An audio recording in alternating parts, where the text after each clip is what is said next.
maison de notre Père. Car nous savons que lorsque nous sommes dans la maison de notre Père, nous ne pouvons qu'avoir des bénédictions. Alors disons ensemble, Alléluia. Alléluia. Alléluia. Alléluia. Merci Seigneur. Merci Seigneur. Merci Seigneur. Merci Seigneur. Tu es grand Seigneur. Tu es grand Seigneur. Tu es merveilleux Seigneur. merveilleux, Tu es Seigneur. admirable Seigneur. Admirable Seigneur. Alléluia Seigneur Jésus. Nous te disons merci. La parole nous dit que tout ce qui respire loue l'Éternel, louez l'Éternel. Tandis que tu respires dans ton salon, tandis que tu es dans ton salon présentement, prends une grande bouffée de respiration et c'est un moment de louange que tu donnes à Dieu. Alléluia. Tandis que tu marches en ce moment dans ta cuisine, c'est un moment de louange que tu donnes à Dieu. Que tout ce qui respire loue l'Éternel. Alléluia. C'est pour ça que nous voulons le remercier. C'est pour ça que nous voulons lui dire qu'il est fidèle. C'est pour ça que nous voulons lui dire que sans lui, il n'y a rien qui peut nous arriver parce que nous sommes dans sa protection. Alléluia, merci Seigneur. Oh, oh, oh. Gloire à ton nom Seigneur Jésus. Bon Dieu, ou pas besoin de changer.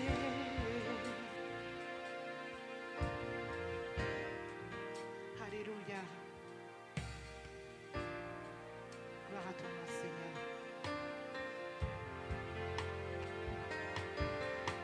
Gloire à ton nom, Seigneur Jésus.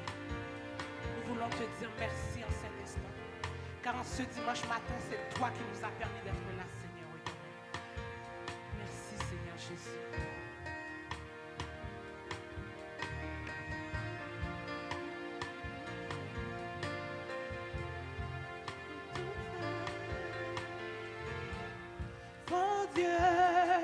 Bon Dieu,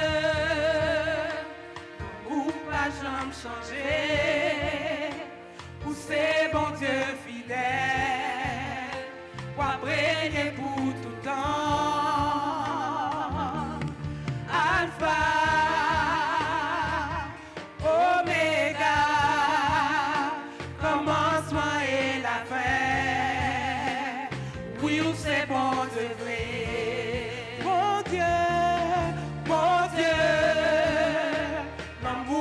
Jamais changer, ou c'est bon Dieu fidèle, ou régner pour tout temps.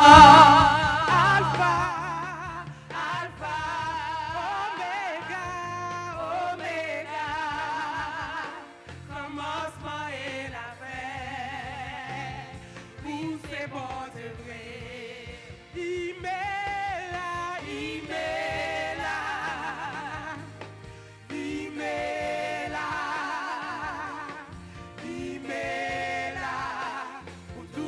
Fait pour moi, il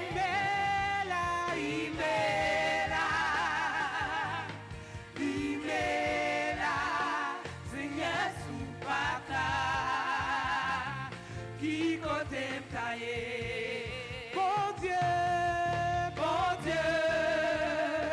l'amour pas jamais changé, c'est bon Dieu fidèle, on va prier pour tout le temps.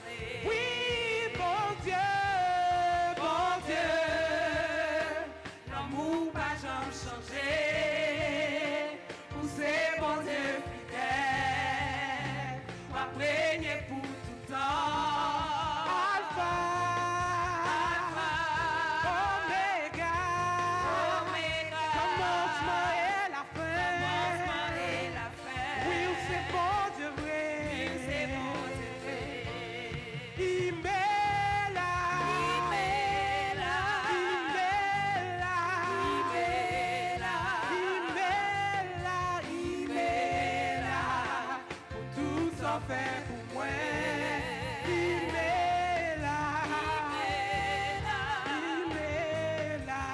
m'est là, Seigneur sous pata, qui côté taillé, il m'est là,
Comme une prière, on va dire Imela, Imela,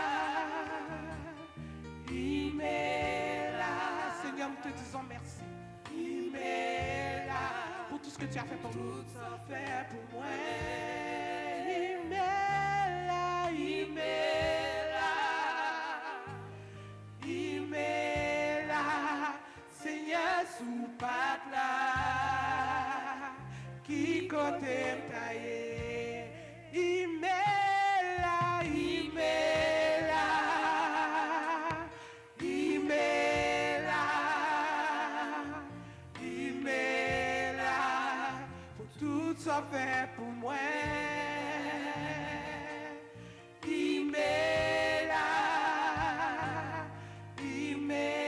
là, Seigneur, sous pas là, qui côté taillé.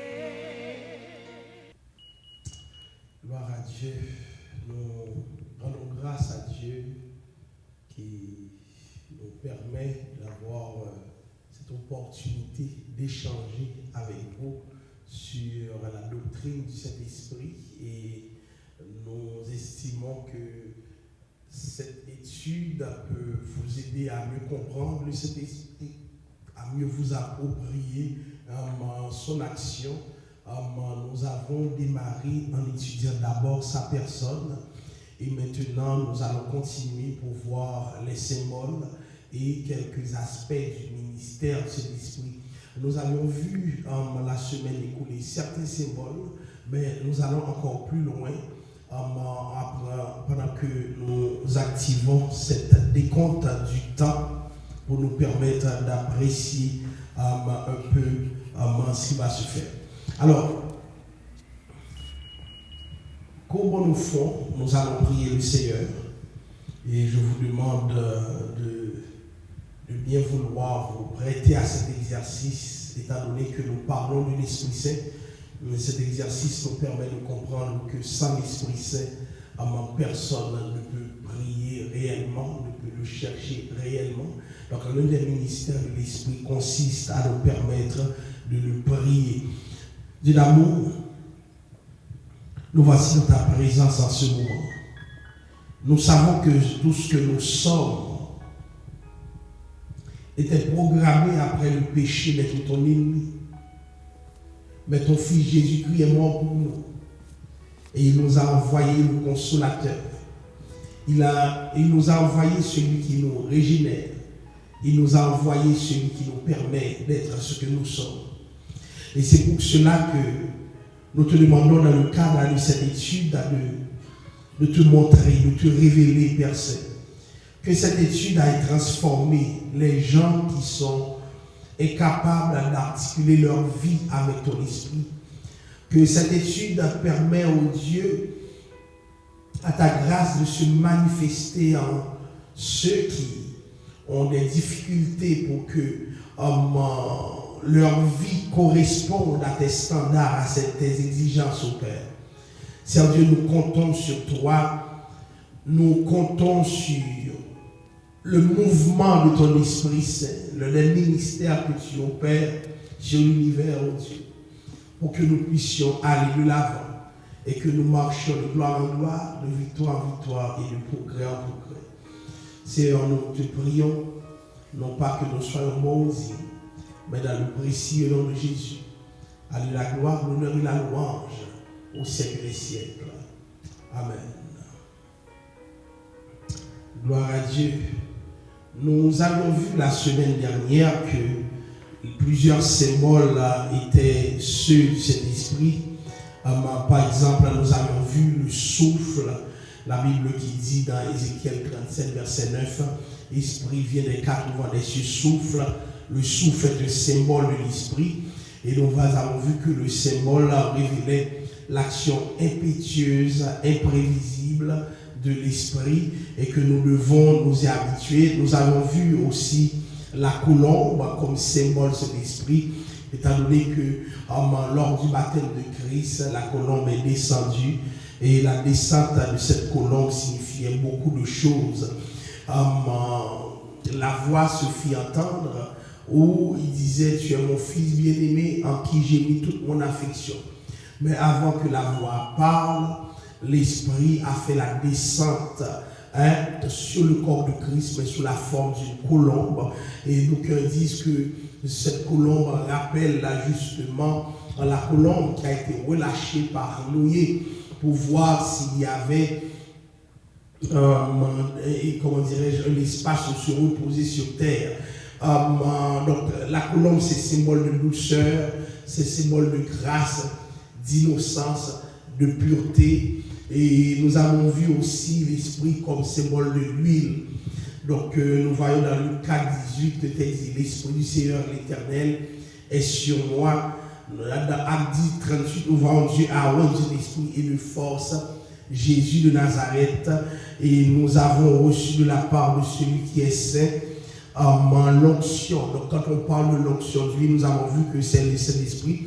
Et finalement, l'une des manifestations éloquentes qui se trouve répétée dans la Bible se trouve avec le feu. D'aucuns disent que le feu c'est le logo de Dieu. Eh bien ce logo est à l'œuvre pendant que nous parlons du Saint-Esprit, pendant que nous agissons sous le couvert du Saint-Esprit. On se souviendra que c'est le cas d'Élie notamment, excusez-moi. Élie a convoqué Dieu devant les prophètes de Baal et l'Esprit est descendu sous forme de feu, ce qu'il n'a pas fait pour les autres. Alors, c'est important que nous ayons cette attitude, ce comportement par rapport à l'Esprit, en sachant qu'il fait toutes choses et ce qu'il fait justement est au-dessus de notre capacité, est au-dessus de ce que nous sommes. Alors, nous allons continuer avec l'étude biblique pour voir aujourd'hui d'autres paramètres, d'autres fondements de l'esprit. Et l'un des aspects que je souhaite voir avec vous par rapport au symbole, un aspect très connu, c'est l'eau vive. Si vous lisez dans la Bible, dans Jean 7, verset 38 à 39, vous allez voir et comprendre comment l'esprit est symbolisé par l'eau vive. La Bible dit, celui qui croit en moi, des fleuves d'eau vive couleront dans son sein. Celui qui croit en moi, des fleuves d'eau vive couleront dans son sein. Ça veut dire que les gens qui croient en Dieu reçoivent la possibilité de vivre cette eau vive dans leur sein. Et cette eau vive, c'est le symbole, c'est l'expression du Saint-Esprit. On a aussi Jean 4, le verset 14 qui dit « L'eau que je te donnerai jaillira jusque dans la vie éternelle. » On se souviendra de cette femme qui avait besoin de l'eau. Cette femme qui avait besoin de l'eau. Et justement, Jésus eut à dire à la femme, je te donnerai une eau et tu n'auras plus soif. Donc comprenez que quand nous parlons d'eau vive, c'est quelque chose de fondamental, quelque chose de sérieux. C'est un peu ce que Jésus fait pour nous qui le servons. Il nous donne une eau vive et c'est le symbole du Saint-Esprit. Ésaïe 44, verset 3 dit, je répandrai des eaux sur le sol altéré. Remarquez bien, beaucoup d'entre nous, nous avons des difficultés de toutes sortes. C'est difficile pour nous de nous désaltérer spirituellement. Nous avons soif de l'Esprit de Dieu. Et bien la Bible dit, je répandrai des eaux sur le sol altéré et des ruisseaux sur la terre desséchée. Je répandrai mon esprit sur ta race. Cela veut dire que la présence de Dieu, de l'Esprit de Dieu, si vous voulez, nous permet de nous désaltérer, nous permet de nous rafraîchir. Autant dire que si l'Esprit de Dieu n'est pas là, les gens ne vont pas connaître ce rafraîchissement spirituel. Je ne sais pas si vous êtes déjà arrivé de réclamer ce rafraîchissement. Autant que vous avez besoin d'eau, vous avez besoin de l'Esprit de Dieu qui vous permet d'étancher votre soif. Eh bien, la soif spirituelle, c'est la soif de l'Esprit. La présence de l'Esprit nous désaltère, nous rafraîchit et nous devons nous habituer avec cette présence et sa signification pour nous. Autre chose encore, autre symbole, c'est le symbole du sceau, le sceau de l'Esprit. Beaucoup d'entre nous, nous avons l'habitude de composer avec ce qu'on appelle le sceau, et le sceau a toute son importance dans notre vie. Le sceau a toute son importance dans ce que nous faisons. Et bien maintenant, que veut dire ce sceau? C'est quoi le symbole de ce sceau? Qu'est-ce que ça devrait signifier pour les croyants de cette génération, pour vous et moi qui servez Dieu? Alors, on a quelques textes qu'on devait prendre. Des textes qui montrent que nous sommes scellés par l'Esprit de Dieu. Éphésiens 1er verset 3 nous dit, en lui, vous aussi, après avoir entendu la parole de la vérité, l'évangile de votre salut, en lui vous avez cru et vous avez été scellés. On croit en Dieu, ça c'est la première étape, mais ensuite la deuxième étape, après le fait de croire en Dieu, on est aussi scellé par Dieu. Et c'est très important quand on parle d'être scellé par Dieu, parce que beaucoup de personnes ne connaissent pas l'importance de cela. Et pourtant, c'est une réalité que l'Esprit lui-même accomplit dans notre vie. Alors, Éphésiens 1er verset 13 nous montre que nous sommes scellés.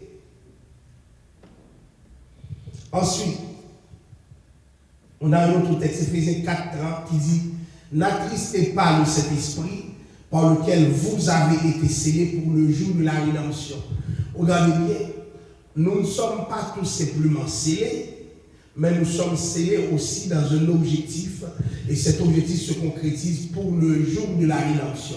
Ça veut dire que beaucoup de gens ne peuvent pas connaître la rédemption parce qu'ils n'ont pas été scellés. Ça veut dire quoi, chers amis? Nous autres serviteurs de Dieu, nous avons un sceau sur nous. Nous avons un sceau sur notre vie. Nous avons un sceau sur notre cœur. Nous avons un sceau qui nous permet d'être entièrement ce que nous sommes. Donc, le sceau de Dieu intervient pour que nous puissions vivre pleinement la réalité de Dieu, pour nous authentifier. Il y a des gens qui sont fake.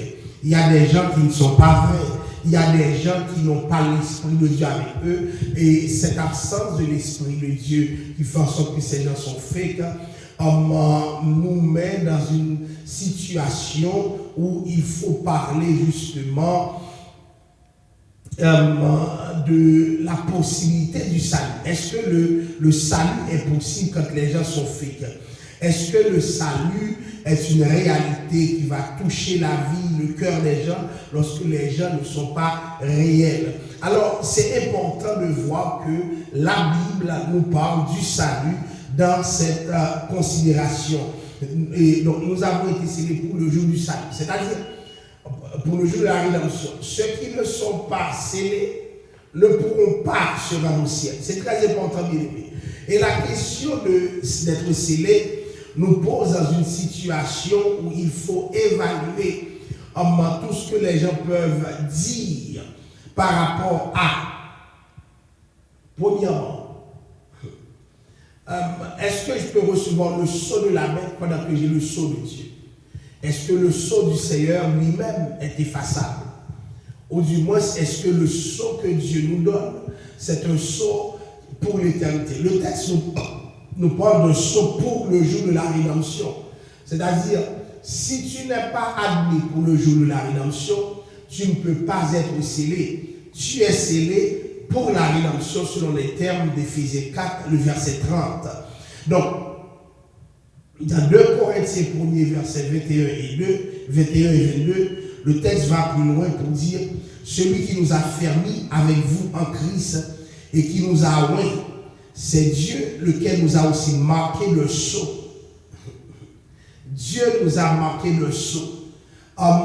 Nous ne sommes pas seulement des oints de Dieu, nous sommes scellés par Dieu. Nous sommes scellés par Dieu. C'est-à-dire que nous sommes la propriété de Dieu. À quel moment les gens mettent le sceau sur quelqu'un? C'est quoi l'importance de sceau? Et comment comprendre ce texte? Il nous dit que nous sommes scellés. Donc le sceau marquait la fin d'une transaction.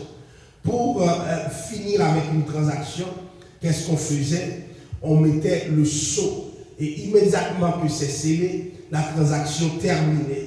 Et c'est important que nous parlions du sceau en ces termes, parce que Dieu était dans une opération pour nous. Le rachat, comme on dit, tridimensionnel, rachat du corps, de l'âme et de l'esprit, bref, de l'être humain, a pu s'opérer. Donc la transaction est terminée. Et puisque Dieu a fait cette transaction et elle est terminée, Dieu va nous sceller pour dire, ça c'est mon affaire, ça m'appartient. Donc c'est pour dire que c'est terminé, que l'on appliquait un sceau. Donc quand nous disons que nous sommes scellés par l'Esprit de Dieu, il y a une opération qui s'est terminée. Donc l'opération qui fait en sorte que je n'appartiens plus au monde, c'est Dieu qui lui-même a pris la décision de le formuler. Alors le sceau marquait la fête d'une transaction. Le sceau marquait aussi l'identification. Avoir le sceau veut dire que tu t'identifies à Dieu. Avoir le sceau veut dire que Dieu s'identifie à toi. N'importe quel endroit tu t'en vas, même parmi 1 million de personnes, à cause du sceau, on va te retrouver. Eh bien, qu'en est-il de Dieu lui-même qui décide de nous sceller? Eh bien, c'est autour de quoi? C'est autour de l'identification. C'est l'identification qui nous permet d'être scellés par Dieu. Et c'est très important que nous mettons l'accent sur le sceau parce que Dieu s'identifie à nous. La Bible dit, or l'Esprit lui-même rend témoignage à notre esprit que nous sommes enfants de Dieu. Pourquoi? Parce que nous sommes scellés par Dieu. Dieu sait très bien qui nous sommes et il n'y a aucun doute là-dessus. Il n'y a pas un ange qui peut déconfirmer ce que je suis parce que je travaille aussi dans la direction de ce que je suis. Donc l'identification est importante par rapport au sceau. Il y a aussi ce qu'on appelle l'appartenance. Donc le sceau symbolisait l'appartenance. Ça veut dire que c'est l'affaire de Dieu que nous sommes, puisque Dieu nous prend comme le destinataire du sceau. C'est sur nous que Dieu applique le sceau. Et bien automatiquement, nous appartenons à Dieu. Et chers amis, n'oubliez pas, le Dieu qui identifie, c'est celui qui authentifie aussi. L'authenticité. Beaucoup de gens se demandent si c'est real, si c'est réel. Il y a des gens qui sont fake. Donc, je vais vous dire quelque chose. L'Esprit de Dieu comme personne n'a aucune attitude fake. Quand on parle d'authenticité, on veut faire comprendre quoi? L'Esprit de Dieu non seulement nous rend authentiques, mais en nous scellant, il fait reconnaître notre authenticité. C'est-à-dire, on ne dépend pas n'importe comment. On ne fait pas n'importe quoi parce que nous sommes authentiques. Et finalement, ça renvoie à la question de valeur. Parce que beaucoup de personnes n'ont pas de valeur. Beaucoup de personnes parlent de Dieu, mais sans être ancrées en Dieu. Donc, il y a des valeurs que nous devons avoir comme chrétiens. Il y a des valeurs que nous devons avoir comme serviteurs de Dieu. Il y a des valeurs que nous devons avoir comme servants de Dieu. Et, bien aimé, le sceau dit que voilà les valeurs que nous avons. Et cette valeur, elle va devant Dieu et Dieu la traite comme bon lui semble. Alors, nous disons le sceau marquait la fin d'une transaction, l'identification, l'appartenance, l'authenticité et finalement la valeur. Et c'est très important que nous ayons pu voir cet aspect avec vous. Alors, nous allons continuer à parler du sceau. Excusez-moi. Il y a, par rapport au sceau, une période à laquelle nous voyons la Bible en parler beaucoup, parce que le sceau était possible à l'époque, ou bien le sceau voulait dire quelque chose. Alors, 3 occasions où le sceau fut utilisé dans la Bible, et mis à part l'occasion où l'Esprit lui-même parlait. Quelles sont les 3 occasions où le sceau fut utilisé? Daniel 6, verset 17 nous dit: on apporta une pierre et on l'a mis sur l'ouverture de la fosse. Le roi la scella de son anneau et de l'anneau de ses grands, afin que rien ne fût changé à l'égard de Dieu, à l'égard de Daniel. Le texte dit bien, afin que rien ne fût changé. Immédiatement qu'il y a un sceau, c'est irrévocable. Vous comprenez que le Seigneur qui a son sceau sur nous pour la rédemption, rien ne peut changer ce que Dieu a fait. C'est pourquoi nous n'avons pas peur de manque de la bête de ces affaires-là. Pourquoi? Parce que nous avons le sceau de Dieu sur nous qui nous authentifie comme ses serviteurs. Et ce que Dieu a fait ne peut pas changer. Ce que le roi avait fait avec le sceau ne pouvait pas changer non plus, même si le roi lui-même le voulait. Et c'est là que nous voyons dans Daniel 6, verset 17, le comportement de Dieu lorsque le texte biblique nous parle de sceau. Ensuite, on a Esther 3, verset 10, 11. La Bible dit, le roi ôta son anneau de la main et le remit à Haman. Le roi ôta son anneau de la main et le remit à Haman. Et qui était Haman? C'était le fils d'Armagida, d'Amidata, l'Agagite, ennemi des Juifs. Et le roi dit à Haman, l'argent est nommé et ce peuple aussi, fais-en ce que tu voudras. Une fois que l'anneau sortait, était remis avec, comment dirais-je, Haman, c'était une façon de sceller ce qui doit se faire. Remarquez bien, donner l'anneau à Haman, c'était un acte de confiance quasiment absolue. Je te fais confiance tellement que l'anneau avec lequel je scelle mes affaires, je te le passe. Toi, tu vas sceller en mon nom et place. Et lorsque tu le feras, tu pourras prendre possession de ce que tu voudras. Alors, on a encore un dernier exemple là de sceau. C'est Matthieu 27, verset 65 à 66. Pilate leur dit, vous avez une garde. Allez, gardez-le comme vous l'entendrez. Ils s'en allèrent et s'assurèrent du sépulcre au moyen de la garde après avoir scellé la pierre. Après avoir scellé la pierre. La pierre était scellée. Et après avoir scellé la pierre, c'est-à-dire, il ne fallait pas sortir, il ne fallait pas rentrer. Donc tout ce qui est à l'intérieur reste à l'intérieur. En plus, c'est garder la pierre. Donc, c'était un acte qui dit, on a fini avec ça. Voyez-vous, de même dans le cas d'Esther, lorsque le roi ôta son anneau, la décision du roi était irrévocable parce que la décision avait son sceau. Même le roi ne pouvait pas agir contre la décision parce que cette décision avec le sceau était authentique. Avec le sceau, cette décision était finale. Avec le sceau, cette décision, on ne pouvait pas s'en passer. Avec le sceau, ça veut dire que ce qui a été décidé est décidé. Avec le sceau, on parle de l'appartenance. Voyez-vous, c'est la même chose qui nous arrive, étant donné que le sceau du Seigneur nous couvre. Nous sommes scellés par l'Esprit de Dieu. Nous ne sommes pas n'importe qui. Et comme nous ne sommes pas n'importe qui, il y a une façon pour Dieu de se comporter avec nous pour valoriser ce que nous sommes.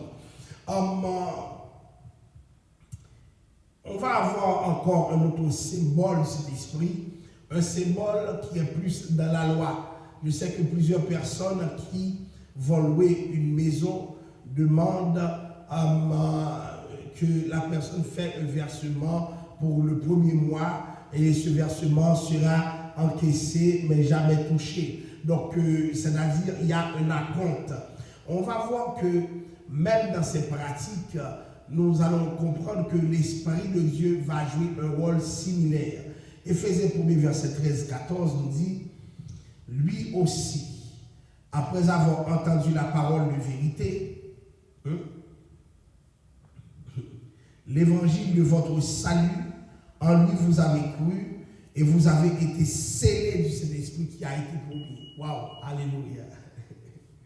Le Saint-Esprit a été promis et nous avons reçu un sceau en conséquence. Parce que le sceau c'est quoi? Ou bien le Saint-Esprit c'est quoi? C'est un gage de notre héritage. Donc l'un des symboles de l'Esprit c'est gage. C'est quelque chose que Dieu donne avant pour nous assurer de notre héritage. Comment je fais pour savoir que Dieu ne m'abandonnera pas, que j'irai au ciel? C'est parce que le Saint-Esprit est donné comme gage de notre héritage pour la rédemption de ce que Dieu s'est acquis à la louange de sa gloire. Donc, un gage de notre héritage, c'est-à-dire, Dieu ne se contente pas de dire que nous sommes co-héritiers de Christ et à ce titre que nous sommes ses héritiers. Dieu s'en va plus loin, Dieu nous en donne la preuve. Je ne sais pas si vous avez déjà parlé des gens qui disent on veut une preuve d'amour. eh bien, l'esprit est cette preuve parce qu'il est comme un gage, voyez-vous. Donc, il y a un autre texte qui montre que l'esprit agit comme une sorte de gage. C'est quel texte? 2 Corinthiens 1er, verset 21-22. Et celui qui nous a affermis avec nous en Christ et qui nous a oint, c'est Dieu, lequel nous a aussi marqué de sceau et a mis dans nos cœurs les arts de l'esprit. Les arts de l'esprit. C'est-à-dire que l'esprit est en nous, mais quand on parle des arts de l'esprit, c'est comme on parlait d'acompte, quelque chose que tu donnes pour dire, qu'est-ce ça pour moi, en attendant que je te donne le reste. Donc, c'est-à-dire, Dieu nous donne quelque chose en attendant de nous donner ce qui nous revient encore. Donc, avec le Saint-Esprit, nous recevons quelque chose et la Bible dit, il a mis dans nos cœurs les armes de l'esprit. Donc comment le croyant peut dire qu'il ira au ciel? Comment le croyant peut dire qu'il est sauvé alors qu'il n'a jamais vu quelqu'un de sauvé qui est déjà allé et qui revient? Comment le croyant peut faire ça? Eh bien, la raison est simple. Le croyant opère de quelle manière? Par l'esprit. Le croyant opère par l'esprit. Dieu nous donne l'esprit et à partir de cet esprit-là, nous avons de la valeur parce que l'esprit est donné comme gage en nous. Donc, nous sommes capables de nous rendre le jour venu dans le ciel parce que la première étape pour notre rachat, Dieu l'a accompli. Et quand on parle des arts de l'esprit, il faut comprendre que le don de cet esprit est une garantie solennelle. C'est une garantie solennelle. Donc beaucoup de gens se demandent est-ce qu'ils iront au ciel? J'aime vous dire quelque chose. Parler de l'esprit comme art, parler de l'esprit comme quoi d'autre, comme gage. C'est-à-dire, lorsque tu reçois l'esprit de Dieu, gloire à ton nom, Seigneur, tu devrais avoir l'assurance du travail que Dieu fait en toi. Lorsque tu as l'esprit de Dieu, tu devais croire que Dieu va quelque part avec toi. Parce qu'il t'a donné un art. Et justement, il t'a donné un gage, si vous voulez. Donc, un acompte. Donc, quelque chose que tu donnes avant, pendant que tu donneras le reste après. Donc, nous avons un acompte de ce que Dieu va faire, parce que Dieu a fait un dépôt, et ce dépôt, c'est l'esprit qu'il a en nous-mêmes. Donc, quand on parle des arts, quand on parle de ça, c'est le premier fruit. C'est l'assurance du paiement final. C'est comme je vais acheter une voiture, on me demande de faire un dépôt. Je vais acheter une maison, on me demande un dépôt de garantie de X dollars. Donc c'est ce à quoi renvoie les arts de l'esprit, renvoie le gage. Donc l'esprit agit comme gage pour nous, c'est-à-dire l'esprit endosse, l'esprit s'assure ou bien assure les autres du paiement final. C'est dans cette optique qu'il faut voir nous autres comme étant des privilégiés parce que nous avons des convictions certaines. Il y a des gens qui me demandent, mais pasteur, est-ce que tu sais si tu es sauvé? Oui, je suis sauvé. Mais est-ce que tu sais si tu seras sauvé? Oui, je serai sauvé. Pourquoi? Parce que j'ai les arts de l'esprit. Donc l'esprit me fait croire, me fait comprendre que je ne suis pas n'importe qui. J'ai quelque chose en moi. Je vis quelque chose en moi. Malheureusement, beaucoup de gens, mais beaucoup d'évangiles ne donnent pas aux personnes cette possibilité. Mais moi, je vous le réitère, même dans les temps difficiles, Dieu peut vous faire découvrir ce qu'il veut que vous soyez. Alors, nous avons vu les symboles de l'esprit. Je ne sais pas ce que l'esprit symbolise pour vous en particulier. C'est-à-dire, parmi tous les symboles que vous voyez, c'est quoi? Qu'est-ce que l'esprit représente pour vous? Donc maintenant, l'esprit ne se contente pas d'être une personne, d'être un ensemble de symboles. Nous voyons que le ministère de l'esprit est sur l'univers. Le ministère de l'esprit est sur l'univers. C'est-à-dire, à cause de l'univers qui est là, l'esprit a une façon d'opérer, d'agir. Et on va voir dans Somme 19, verset 2, le texte dit si bien, Les cieux racontent la gloire de Dieu et l'étendue manifeste l'œuvre de ses mains. Les cieux racontent la gloire de Dieu et l'étendue manifeste l'œuvre de ses mains. Maintenant, on va croire que quand on dit les cieux racontent la gloire de Dieu et l'étendue manifeste l'œuvre de ses mains, beaucoup de personnes croiraient que ce n'est pas de l'Esprit de Dieu qu'on parle. Mais on va regarder dans Somme 104, verset 30, qui dit « Tu envoies ton souffle et ils sont créés, et tu renouvelles la face de la terre. » Somme 104, verset 30, « Tu envoies ton souffle et ils sont créés. » Donc, à cause du souffle de Dieu, la conséquence, c'est quoi? C'est des choses qui sont créées. Tu envoies ton souffle, ils sont créés, et tu renouvelles la face de la terre. Tu renouvelles la face de la terre. Ça veut dire quoi? Même lorsqu'on te dit toutes les choses ont été créées par Christ et pour Christ, l'Esprit est comme solidaire de cette création parce qu'il envoie son souffle et les choses sont créées. La Bible dit dans Job 26, le verset 13, un texte que j'aime beaucoup et que je vous invite à apprécier dans vos temps libres. Son souffle donne au ciel la sérénité. Sa main transperce le serpent fuyard. Son souffle donne au ciel la sérénité. Donc même le ciel se repose en paix. Pourquoi? Parce que le souffle de Dieu donne au ciel sa sérénité. Et c'est très important que nous le sachions parce que ce souffle est un lieu de différence. Job 33, verset 4 nous présente un autre aspect du souffle. La Bible dit « L'Esprit de Dieu m'a créé et le souffle du Tout-Puissant m'anime. » L'Esprit de Dieu m'a créé et le souffle du Tout-Puissant m'anime. Je te demande, toi qui m'écoutes, de comprendre la profondeur du texte. Oui, c'est l'Esprit de Dieu qui a créé Job. Maintenant, le souffle du Tout-Puissant anime Job, c'est-à-dire l'Esprit de Dieu anime Job. Donc oui, c'est vrai, dès l'Ancien Testament, l'expérience de cet esprit a été matérialisée et cette expérience fut concrète. Donc, nous allons aussi regarder Genèse 1er verset 3 qui dit « La terre était informe et vide, il y avait des ténèbres à la surface de l'abîme. Et l'Esprit de Dieu se mouvait au-dessus des eaux. » La terre était informe et vide, il y avait des ténèbres à la surface de l'abîme et l'Esprit de Dieu se mouvait au-dessus des eaux. Donc, il y a des théologiens qui font remarquer que ce mouvement était considéré comme si l'Esprit de Dieu était en train de planer sur les eaux. Donc, comprenez bien toute l'étendue de l'Esprit de Dieu couvrait les eaux. Donc, quand on parle de couvrir les eaux, d'aucuns disent que c'est comme une colombe qui va couvrir les œufs qui sont dans son nid et qui va leur procurer la chaleur nécessaire à leur éclosion. Donc, la colombe fait quoi? Il couvre les œufs dans son nid et puis il va leur procurer la chaleur nécessaire à leur éclosion. Donc, comprenez, chers amis, que c'est très important quand nous parlons de l'Esprit de Dieu, que nous comprenions que nous sommes couverts par l'Esprit. Le ministère de l'Esprit par rapport à l'univers, c'est de couvrir l'univers. Cela dit, il y a des choses qui ne peuvent pas arriver, même si des hommes l'ont programmé.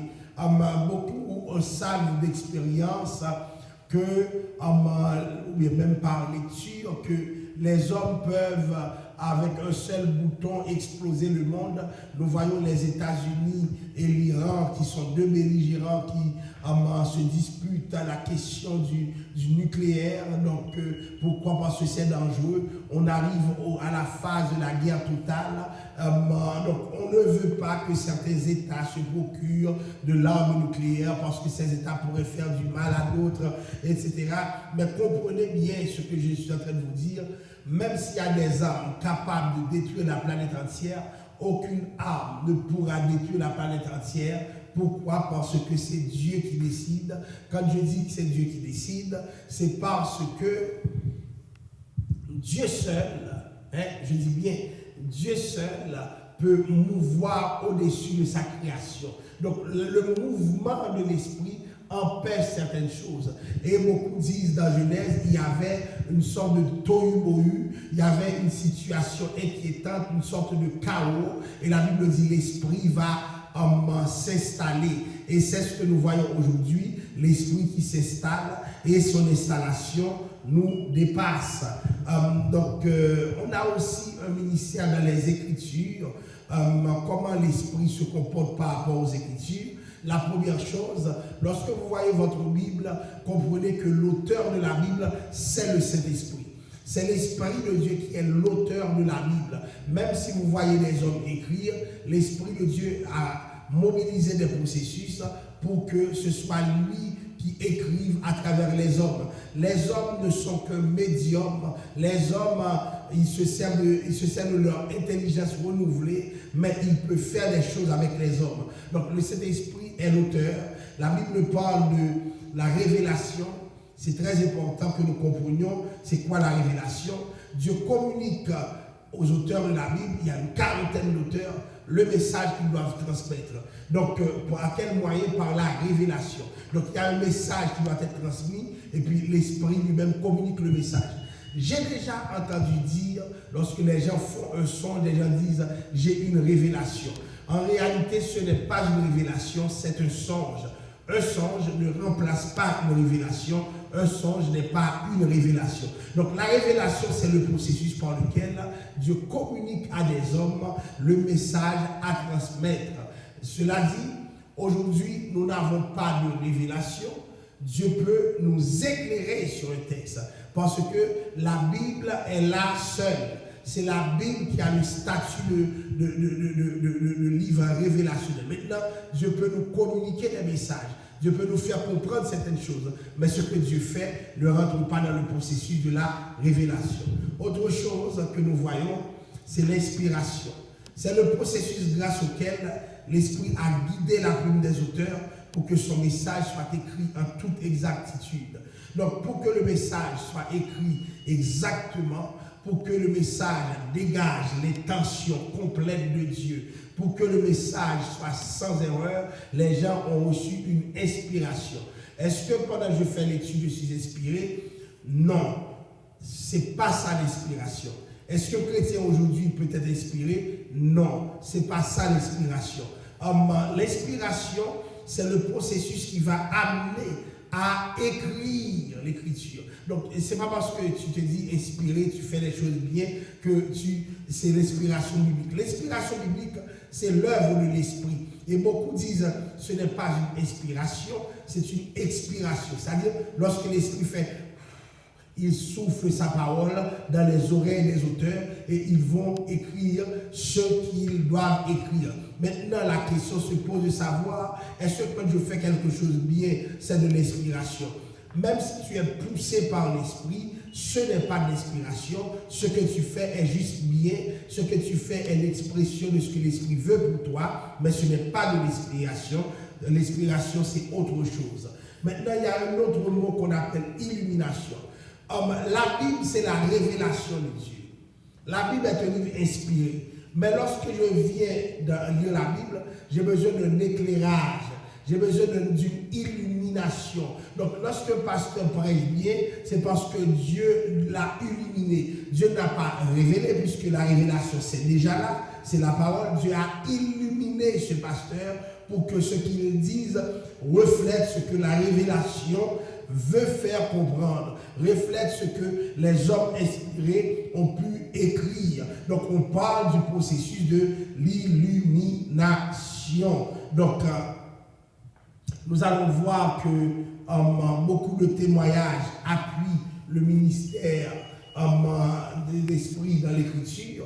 On a le témoignage de David.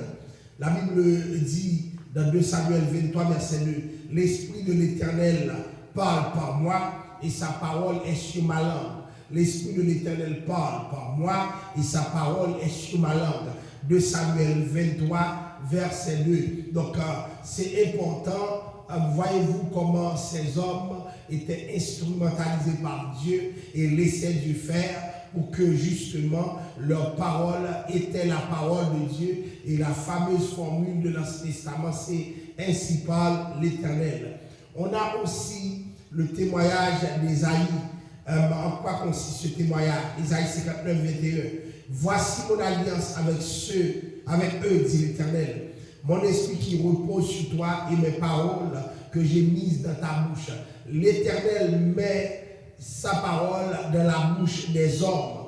Les paroles que j'ai mises dans ta bouche ne se retireront point de ta bouche, ni de la bouche de tes enfants, ni de la bouche des enfants de tes enfants, dit l'Éternel dès maintenant et à jamais. Donc remarquez bien que Dieu est Dieu parce que Dieu sait parler et lorsqu'il parle, ce qu'il décide de faire, il le fait. Donc Ésaïe 59, le verset 21 nous montre ce que Dieu est en train de faire. Maintenant, Jérémie 1er, verset 9, nous montre notre témoignage vibrant. La Bible dit, puis l'Éternel étendit sa main et toucha ma bouche. Et l'Éternel me dit, voici, je mets mes paroles dans ta bouche. Jérémie 1er, verset 9. Je mets mes paroles dans ta bouche. Tu as besoin de parler par Dieu.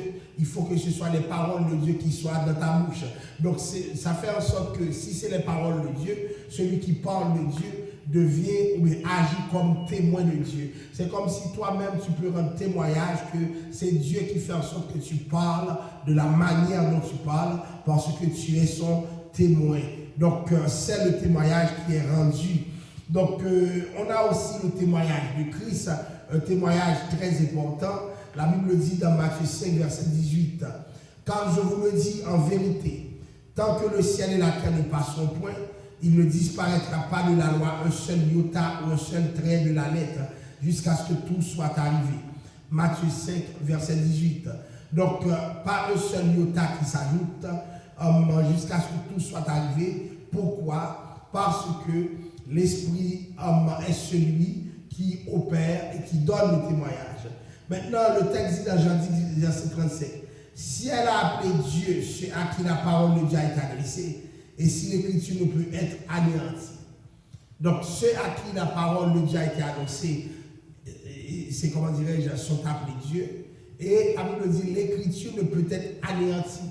On ne peut pas finir avec l'écriture. Pourquoi? Parce que l'Esprit de Dieu a mis cette parole dans le cœur des hommes. Et quand on lit de Pierre 12, de Pierre 1er, verset 21, excusez-moi, la Bible dit, car ce n'est pas par une volonté d'homme qu'une prophétie a jamais été apportée, mais c'est poussé par le Saint-Esprit que des hommes ont parlé de la part de Dieu. De Pierre 1er, verset 21. Il faut avoir un problème avec tous les gens qui donnent des prophéties, comment? Parce qu'ils le souhaitent, donc ils le font. Ils donnent des prophéties comme des Ougans, des Bokors, qui décident, puisque tu leur demandes, ils vont trouver quelque chose pour toi. Non, il faut être poussé par l'Esprit pour prophétiser. Et là, nous avons vu qu'un homme de Dieu répond à cette qualification parce que Dieu le lui a permis de le faire. Et ce que le texte dit, ce n'est pas une volonté d'homme qu'une prophétie a jamais été apportée, mais c'est poussé par l'Esprit que les hommes ont parlé de la part de Dieu. Et finalement, on a Paul qui nous dit, c'est un texte que nous connaissons dans 2 Timothée 3, verset 16, « Toute écriture est inspirée de Dieu et utile pour enseigner, pour convaincre, pour corriger, pour instruire de la justice. » Donc toute écriture reçoit l'inspiration de Dieu et la Bible dit que c'est pour convaincre. Donc tu utilises l'écriture pour convaincre, pour corriger. Tu utilises l'écriture pour corriger, pour instruire de la justice. Tu utilises l'écriture pour pouvoir inscrire de la justice. Donc, bien aimé, remarquez bien, le rôle de l'Esprit est dans beaucoup de choses. Nous verrons son rôle par rapport à Satan bientôt. Nous verrons le rôle de l'Esprit par rapport au ministère de l'Église. Qu'est-ce que l'Esprit de Dieu veut et comment nous pouvons concrétiser quelque chose ensemble compte tenu de ce que le Seigneur veut. Alors, nous arrêtons ici pour aujourd'hui. Nous remercions le Seigneur qui nous a permis d'être là. Nous allons prier Dieu pour que nous puissions vraiment nous remettre à lui. Prions le Seigneur. Dieu d'amour, Dieu de bonté, de miséricorde, nous voici, Père de paix, au terme de ce que nous expérimentons ici. Nous demandons, cher Seigneur, que tu nous diriges, que tu diriges à tout un chacun et que ta volonté puisse s'accomplir parmi nous. Nous te prions non pas que nous soyons bons aux îles, mais dans le précieux nom de Jésus, à nous la gloire, l'honneur et la louange au siècle des siècles. Amen. Que le Seigneur vous bénisse et à bientôt.